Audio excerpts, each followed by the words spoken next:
आखिरी पैगाम आपसी इख्तलाफ के हवाले से सुनाने के लिए जा रहा हूं। बस आखिरी जलसा हो चुका, आधा निकल चुका, सिर्फ 5 से 7 मिनट का जलसा आपका बाकी रह गया, बिल्कुल खत्म हो जाएगा, पता भी नहीं चलेगा। हाथी पास हो चुका है, सिर्फ दुम फंसी है, माशाल्लाह झटके में पास हो जाएगी।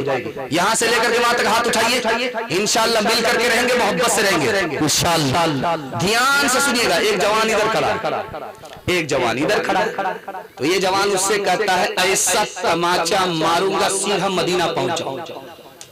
वो बोला भाई साहब एक मत मारो, डबल मारो, एक मारोगे तो मदीना तो पहुंच ही जाऊंगा, जब दूसरा मारोगे तो सीधा मक्का पहुंचा और फ्री में मेरा हज हो जाएगा। मेहरबानी करके डबल डबल मारो, एक मत मारो। दो भाई, एक कुंवारा एक शादीशुदा, एक की शादी हो गई, एक कुंवारा है। दोनों के माँ बाप जब जिंदा थे, दोनों का चूल्हा एक था, माँ बाप का इंतकाल हो गया, चूल्हा अलग हो गया। दोनों ने उसके बाद गेहूं की खेती किया, 50-50 बोझा करके दोनों ने बराबर बराबर बांट लिया। छोटा भाई अपने घर में आया, बड़ा भाई अपने घर में आया। बड़े भाई को एहसास हुआ, सर पर हाथ रख करके बोला यार अपने भाई के साथ इंसाफ नहीं किया, बराबर बराबर बांट लिया, बढ़ा करके देना था। अभी तो उसको अपना घर बसाना है, शादी करनी है, मैंने क्या सितम किया। बाप के दर्जे में बड़ा भाई होता है, मैंने छोटे भाई के साथ अच्छा नहीं किया। खरबूजा खरबूजे को देख करके रंग बदलता है। आप चाहते हैं कि दूसरा मेरे बारे में अच्छा सोचे, आप खुद अच्छा सोचिए, वो खुद ब खुद आपके बारे में अच्छा सोचने लगे। छोटे भाई को एहसास हुआ यार मैंने बड़े भाई के साथ अच्छा नहीं किया, बराबर बराबर बांट लिया। अपने बड़े भाई को बढ़ा करके देना था, तो वो तो खर्चा वाला है, बच्चे वाला है, बीवी वाला है, मेरा सिंगल खर्चा, उसका डबल खर्चा है।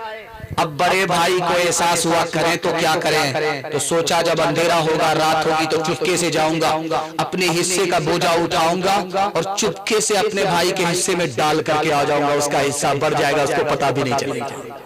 ठीक यही ख्याल अपने छोटे भाई के दिल में आया, यार रात तो होने दो, चुपके से जाऊंगा, अपने हिस्से का बोझा उठाऊंगा, अपने हिस्से के भाई के हिस्से में डाल करके आ जाऊंगा, उसको पता भी नहीं चलेगा, बढ़ जाएगा।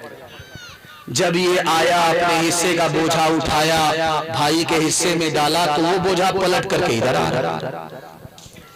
जब ये डालता है तो वो बोझा पलट करके इधर आ रहा है। अब ये घबरा गया कि ये हो क्या रहा है, मैं हिस्सा डाल रहा हूं, उधर वो मेरी तरफ आता है, ये सोच रहा मैं हिस्सा इधर डालता हूं, मेरी तरफ आ रहा है। जब करीब आकर के टॉर्च जला करके देखा तो यार ये तो मेरा भाई है, मेरा हिस्सा बढ़ाने के लिए आया था। इसको एहसास हुआ यार ये मेरा भाई है, मेरा हिस्सा बढ़ाने के लिए आया था।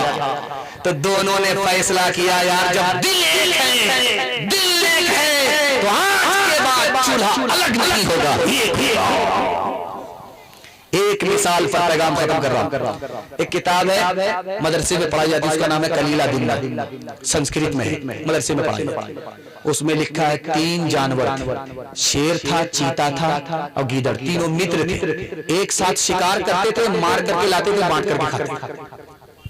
3 जानवर को शिकार किया, खरगोश को मारा, गधे को मारा, हिरण को मारा। तो शेर ने कहा चीते से बांटो, कैसे बांटते हो? कहा हुजूर बंटवारा आसान है, ये गीदड़ छोटा है, ये खरगोश खा लेगा, मैं बीच बीच का हूं, मैं हिरण खा लूंगा, आप सबसे बड़े हैं, गधा सबसे बड़ा है, आप खा। शेर को गुस्सा आया, मारा मुंह पर खींच करके तमाचा कि सबसे बड़ा गधा मैं हूं, मेरे हिस्से में गधा है, मैं इस बंटवारे को नहीं। शेर चाहता था कि उसके हिस्से में हिरन आए, चला गया गधा।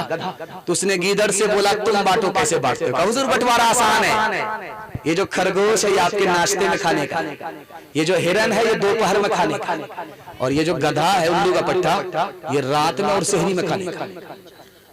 तो शेर ने कहा यार सब मेरे लिए, कहा कि आप तो राजा, बचा तो रोजी नहीं बचा तो रोजा। का सुभान अल्लाह, कौन से स्कूल से पढ़ करके आयो, कौन से मदरसे से पढ़ करके आयो, कितना अच्छा बंटवारा किया। तो गीदड़ बोला हुजूर किसी स्कूल से नहीं पढ़ा, किसी मदरसे से नहीं पढ़ा, उसे एक तमाचे ने बता दिया कि बंटवारा कैसे होगा।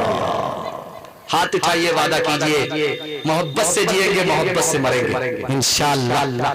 जब मुकदमा हार जाएंगे तब माफ करेंगे। हाथ उठाइए इंशाअल्लाह। बांट के खाओ इस दुनिया में, बांट के बोझ उठाओ, जिस रास्ते में सबका सुख हो वो रास्ता अपनाओ। इस तालीम से बढ़कर जग में कोई नहीं तालीम। कह गए फादर इब्राहिम, कह गए